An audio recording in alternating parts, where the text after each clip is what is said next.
Hello everybody and welcome back to another video at Firefield Junction. As we can see, we've got another review today. Now I know it's been quite a while since I've done a review. I think it's actually been months since I've actually looked at a loco. But we're here, we've got another model today, and as we can see, it is the GWR Class 57 by Bachmann. Now I'm pretty sure I said I'd do this loco quite a while ago now. I think it was sometime last year.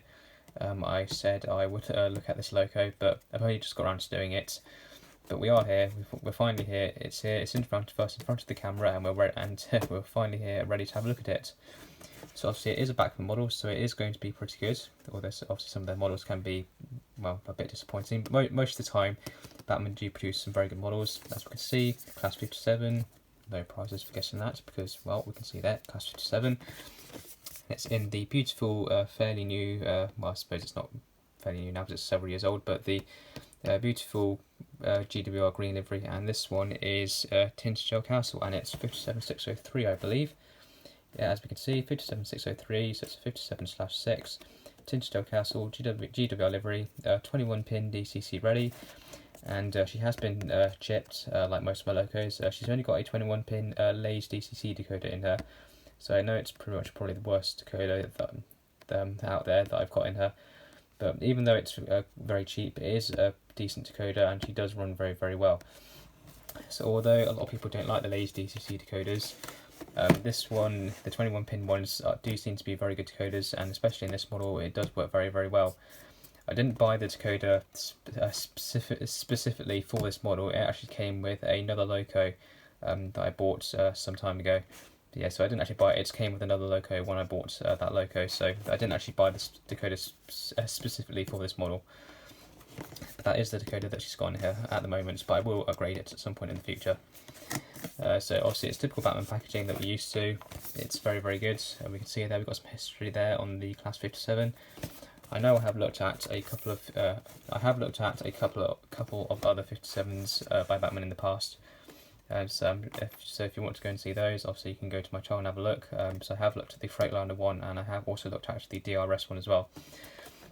But to say we've got the GWR one. So let's open her up and see what she's like. So I did put her back into the box just to do this video, so she hasn't got all the instructions and everything in the box, because obviously they're in my folder of instructions. There's no point in me really showing you those because they're not incredibly interesting. But just open up the block of ice, then we can get the loco out, and then we can put packaging to one side. And there we go. So if we just spin her around, don't want to damage the pipes there. And then we have to excuse some of the marks on the side. I probably should give her a quick wipe over the wet wipe or something just to get some of those marks off. But here she is. Now, I will quickly mention, as you can probably see, is that the bogies are different, and I'm pretty sure I did mention this in the review when I did the Freightliner one, and I quickly showed you this one. I did have to replace one of the bogies on this model some time ago. Because when I first bought it, one of the bogies, I just don't think it was built properly. I don't know if maybe my one by itself was just a bad sample, or I don't know if other people have had the same problem. But basically, with the bogie that used to be here, the wheels, I don't think the sort of main bogie block that the bearings from the wheels sit into, I don't think it was maybe made properly, because the wheels just didn't sit quite right in the bogie, and when it was on the track, the bogie would probably rock slightly back and forth, and the wheels just didn't sit properly on the track, so it would cause derailments constantly and everything. And it did start off fine, but it's got worse over time. So eventually got to the point where I just had to replace the entire bogie because it just wasn't built properly. So I managed to get a replacement bogie, and the old bogie is now just in my spares box for parts, so I can get parts off it if I need to. And for the moment, I just managed to get a standard Class 57 bogie. I know it's exactly the same. It's just missing some of the painted detail, but it doesn't annoy me too much. And at some point in the future, I can just add some of the details back on, so I can add the yellow axe boxes and everything. So it's not a massive deal to me. So I thought I'd just mention that. But anyway, going back to the loco itself, it is very, very nice. Bachmann have redone the 57 recently, and they have brought out another GWR one. I think it's Restormal Castle, something that's the name, something like that. But 57602, I believe the number is. And yeah, it's another GWR 57, same livery, just different name, different number. But I'm pretty sure the delivery is ever so slightly different. I think the colour is slightly darker. I think they did a different kind of varnish on it as well. So there is a newer version of the 57, but I don't think it's incredibly different to this one. And hopefully I will hopefully get one of those in the future, but for the moment this one will do perfectly fine, because well, all this loco does really is it hauls the sleeper service, and it might rescue other trains from time to time, but usually it is only used for the sleeper. And I have got both limited edition Kerno model rail centre sleeper packs, so I've got both Mark III coach packs the Hornby did for the sleeper. So there's 3 day coaches, and then there's the 3 sleeper coaches. I need to get another sleeper coach really, so it's then the full 7 coach train. But I have got both packs, so we can see the loco running around with the 6 Mark IIIs that I have for the sleeper, so that'll be really good.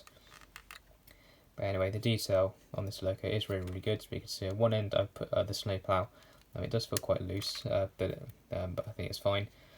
Obviously it doesn't come, I'm pretty sure the snowplows don't come fitted as standard. I'm pretty sure she does come with the typical tension lock and then couplings in each end when you first buy her.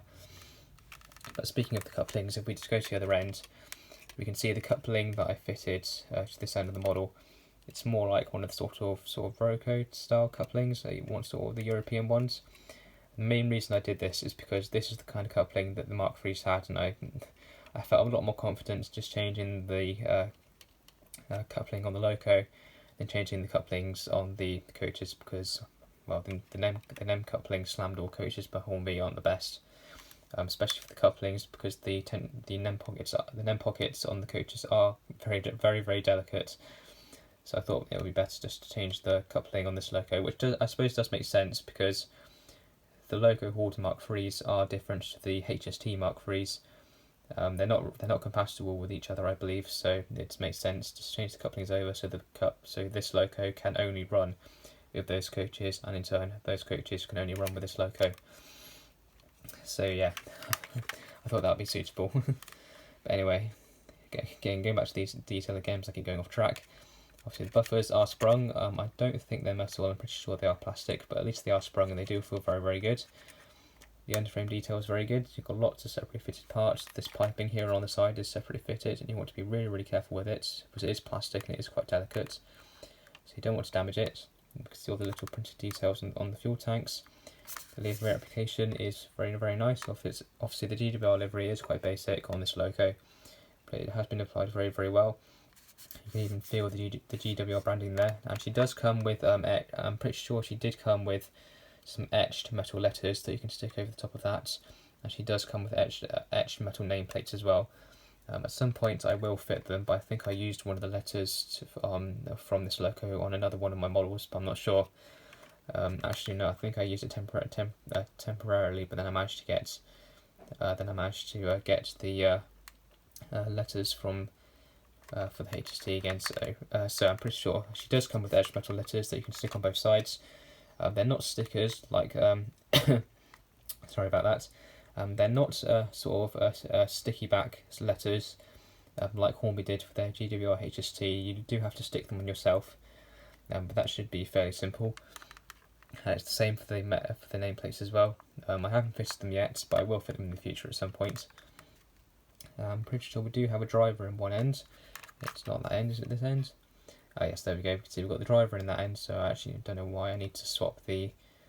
I should swap the coupling and the snowplow over at some point. I'm not sure why it's like that. I'm guessing maybe when I ran her, when the loco had the older dodgy bogie, I'm pretty sure she ran better in one direction, so maybe that's why I did this.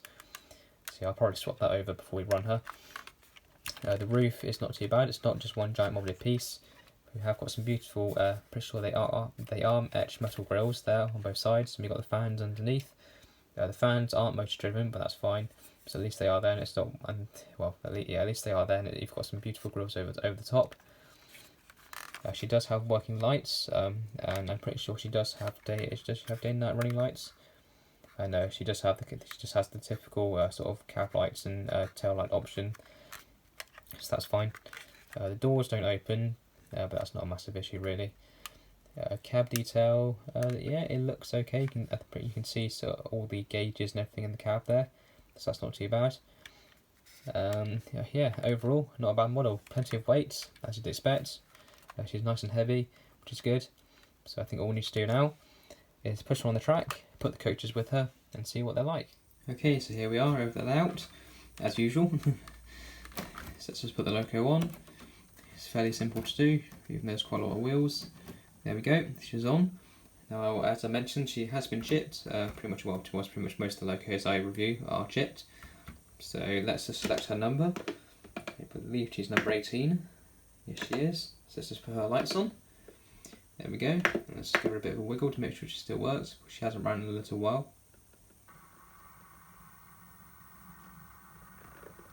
There we are, and the other way.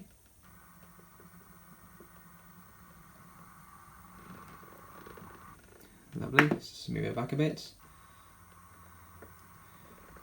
Yeah, there we go. Now she has got cab lights, so let's just put those on as well. There we go, nice and bright. Some of the logos that I have that have cab lights, they're not incredibly good, but on this model they seem to be really, really good. So we can just turn those off again because we don't really need those. Now I have got the coaches on, they are just out of shot. So I'm gonna have to couple those up manually actually, because the couplings are at slightly different heights, so they don't like to couple very well. If I just bring them around, I just have to lift the loco up slightly, and there we go, she's coupled and we're ready to go. So let's get her running around and see what she's like.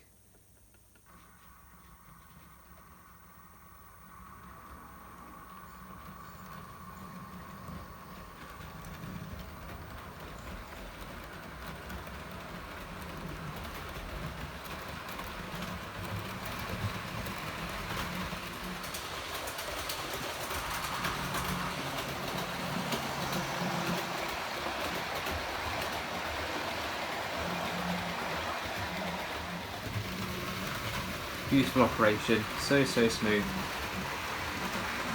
There's an absolutely fantastic mechanism inside this model. Really, really smooth. Absolutely fantastic.